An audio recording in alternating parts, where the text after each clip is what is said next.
Hanta ভাইরাসে কি সত্যি 50% পর্যন্ত মৃত্যু হতে পারে? ইঁদুরের মল থেকে কি ছড়ায় প্রাণঘাতী ভাইরাস? ফ্লুর মতো উপসর্গ কিন্তু পরে মৃত্যু। কতটা ভয়ঙ্কর হান্টা ভাইরাস? হান্টা ভাইরাসের এখনও কেন নির্দিষ্ট চিকিৎসা নেই? কয়েকদিনের মধ্যেই শ্বাস নিতে না পারার কারণ কি? হান্টা ভাইরাস কি মানুষ থেকে মানুষে ছড়ায়? আপনারা দেখছেন TVN24 নিউজ নেটওয়ার্ক। সবশেষ আপডেটে স্বাগত জানাচ্ছি আমি আব্দুল আল মামুন। হান্টা ভাইরাস একটি বিরল কিন্তু অত্যন্ত বিপজ্জনক সংক্রামক রোগ, যা মূলত ইঁদুর ও ইঁদুর জাতীয় প্রাণীর মাধ্যমে মানুষের শরীরে ছড়ায়। স্বাস্থ্য বিশেষজ্ঞরা এটিকে সবচেয়ে ভয়ঙ্কর ইঁদুর বাহিত রোগগুলোর একটি হিসেবে বিবেচনা করেন, কারণ এটি খুব দ্রুত ফুসফুস, হৃদযন্ত্র ও কিডনির মারাত্মক ক্ষতি করতে পারে এবং অনেক ক্ষেত্রে অল্প সময়ের মধ্যেই মৃত্যুর কারণ হয়ে দাঁড়ায়। চিকিৎসা বিশেষজ্ঞদের মতে বর্তমানে এই রোগের জন্য নির্দিষ্ট কোনো অ্যান্টিভাইরাল চিকিৎসা নেই, ফলে প্রতিরোধ ও দ্রুত চিকিৎসা নেওয়াই সবচেয়ে গুরুত্বপূর্ণ উপায়। ভাইরাসটি সাধারণত আক্রান্ত ইঁদুরের প্রস্রাব, লালা অথবা মলের মাধ্যমে মানুষের শরীরে ছড়ায়। এসব পদার্থ শুকিয়ে বাতাসে মিশে গেলে ক্ষুদ্র ভাইরাস কণাগুলো শ্বাসের সঙ্গে মানুষের শরীরে প্রবেশ করতে পারে। এটিকেই সংক্রমণের সবচেয়ে সাধারণ উপায় হিসেবে ধরা হয়। এছাড়া দূষিত কোনো জিনিস স্পর্শ করার পর মুখ, নাক বা চোখে হাত দিলে সংক্রমণ হতে পারে। বিরল ক্ষেত্রে আক্রান্ত ইঁদুর কামড় বা আঁচড়ের মাধ্যমেও ভাইরাস ছড়াতে পারে। চিকিৎসকরা বলছেন, হান্টা ভাইরাস সংক্রমণ খুব বেশি সাধারণ নয়, কিন্তু একবার উপসর্গ গুরুতর হয়ে উঠলে পরিস্থিতি অত্যন্ত ভয়াবহ হয়ে যেতে পারে। উত্তর ও দক্ষিণ আমেরিকায় এই রোগকে সাধারণত হান্টা ভাইরাস পালমোনারি সিনড্রোম বা HPS বলা হয়, যা মূলত ফুসফুসে আঘাত হানে। অন্যদিকে ইউরোপ ও এশিয়ায় haemorrhagic fever with renal syndrome বা HFRS বেশি দেখা যায়, যা প্রধানত কিডনিকে আক্রান্ত করে। দুই ধরনের রোগই মারাত্মক হলেও আমেরিকায় দেখা যাওয়া পালমোনারি সিনড্রোমের মৃত্যুহার অনেক বেশি। চিকিৎসকদের মতে হান্টা ভাইরাসের সবচেয়ে ভয়ঙ্কর দিকগুলোর একটি হলো রোগটির দ্রুত অগ্রগতি। অনেক ক্ষেত্রে শুরুতে এটি সাধারণ ফ্লুর মতো মনে হয়। প্রাথমিক উপসর্গের মধ্যে রয়েছে জ্বর, কাঁপুনি, মাথা ব্যথা, পেশিতে ব্যথা এবং দুর্বলতা।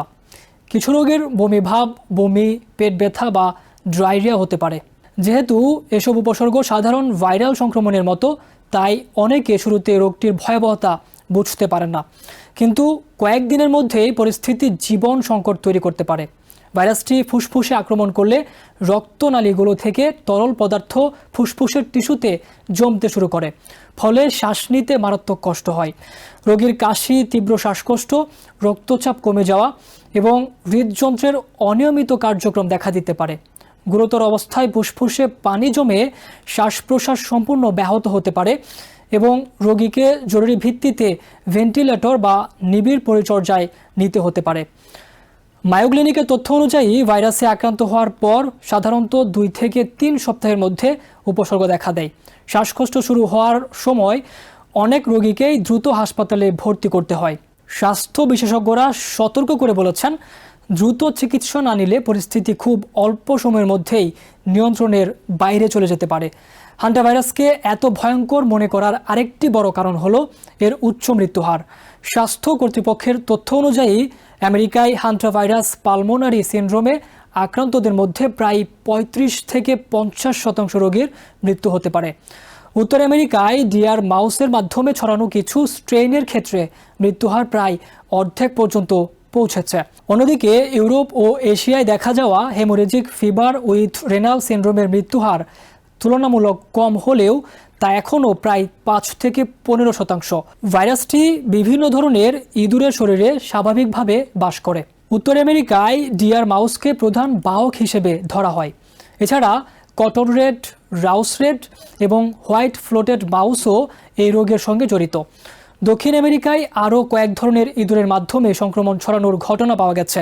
অধিকাংশ সংক্রমণ গ্রামীণ এলাকায় ঘটে, যেখানে মানুষ ইঁদুরের বাসা, মল বা দূষিত ধুলাবালির সংস্পর্শে আসে। কৃষি এলাকায় বসবাসকারী বা কাজ করা মানুষদের ঝুঁকি তুলনামূলক বেশি বলে মনে করা হয়।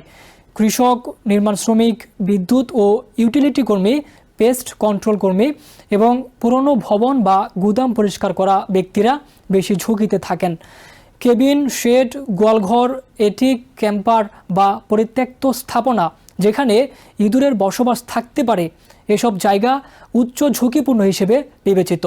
এমনকি ক্যাম্পিং বা পাহাড়ি এলাকায় ভ্রমণের সময়ও সংক্রমণের ঝুঁকি বাড়তে পারে। স্বাস্থ্য বিশেষজ্ঞরা বলছেন, বিশ্বের অনেক জায়গায় এখনও হান্টা ভাইরাসের জন্য অনুমোদিত নির্দিষ্ট কোনো ভ্যাকসিন বা কার্যকর ওষুধ নেই। চিকিৎসা মূলত রোগীর শারীরিক অবস্থানকে স্থিতিশীল রাখার উপর নির্ভর করে। গুরুতর শ্বাসকষ্ট হলে রোগীকে অক্সিজেন থেরাপি, ভেন্টিলেটর বা এমনকি এক্সট্রাকরপোরিয়াল মেমব্রেন অক্সিজেনেশন সাপোর্টও দিতে হতে পারে। নির্দিষ্ট চিকিৎসা না থাকায় সংক্রমণ প্রতিরোধী সবচেয়ে কার্যকর সুরক্ষা হিসেবে বিবেচিত হচ্ছে। চিকিৎসকরা বিশেষভাবে পরামর্শ দিয়েছেন, ইঁদুরের মল বা বাসার সঙ্গে সরাসরি সংস্পর্শ এড়িয়ে চলতে হবে।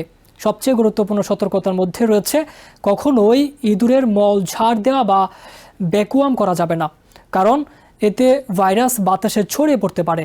এর পরিবর্তে আক্রান্ত স্থান জীবাণুনাশক বা ব্লিচ মিশ্রিত পানি দিয়ে ভিজিয়ে কিছুক্ষণ রেখে পরে পরিষ্কার করতে হবে। পরিষ্কারের সময় গ্লাভস ও মাস্ক ব্যবহার করারও পরামর্শ দেওয়া হয়েছে। বাড়ি ও কর্মস্থলে ইঁদুর প্রবেশ ঠেকানোও গুরুত্বপূর্ণ প্রতিরোধমূলক ব্যবস্থা। বিশেষজ্ঞরা ভবনের ছোট ছিদ্র বন্ধ করা, খাবার নিরাপদ পাত্রে সংরক্ষণ করা, আবর্জনা পরিষ্কার রাখা এবং কাঠ বা কম্পোস্টের স্তূপ ঘর থেকে দূরে রাখার পরামর্শ দিয়েছেন। প্রয়োজন হলে ফাঁদ ব্যবহার করে ইঁদুরের সংখ্যা কমানোর কথাও বলা হয়েছে। যদিও মানুষ থেকে মানুষের মধ্যে সংক্রমণ অত্যন্ত বিরল। দক্ষিণ আমেরিকায় অ্যান্ড্রিজ ভাইরাস নামে একটি স্ট্রেইনের ক্ষেত্রে সীমিত মানব থেকে মানব সংক্রমণের ঘটনা আগে দেখা গেছে। এ কারণে বিজ্ঞানী ও জনস্বাস্থ্য বিশেষজ্ঞরা বিষয়টি নিয়ে এখনও সতর্ক নজর রাখছেন। রোগটি বিরল হলেও এর তীব্রতা, দ্রুত অগ্রগতি এবং উচ্চ মৃত্যুহারের কারণে হান্টা ভাইরাস এখনও একটি বড় জনস্বাস্থ্য উদ্বেগ হিসেবে বিবেচিত হচ্ছে। চিকিৎসা বিশেষজ্ঞরা বলছেন, সচেতনতা বৃদ্ধি, ইঁদুর নিয়ন্ত্রণ এবং নিরাপদ পরিষ্কার পরিচ্ছন্নতার অভ্যাসই এই প্রাণঘাতী রোগ থেকে সুরক্ষার সবচেয়ে কার্যকর উপায়।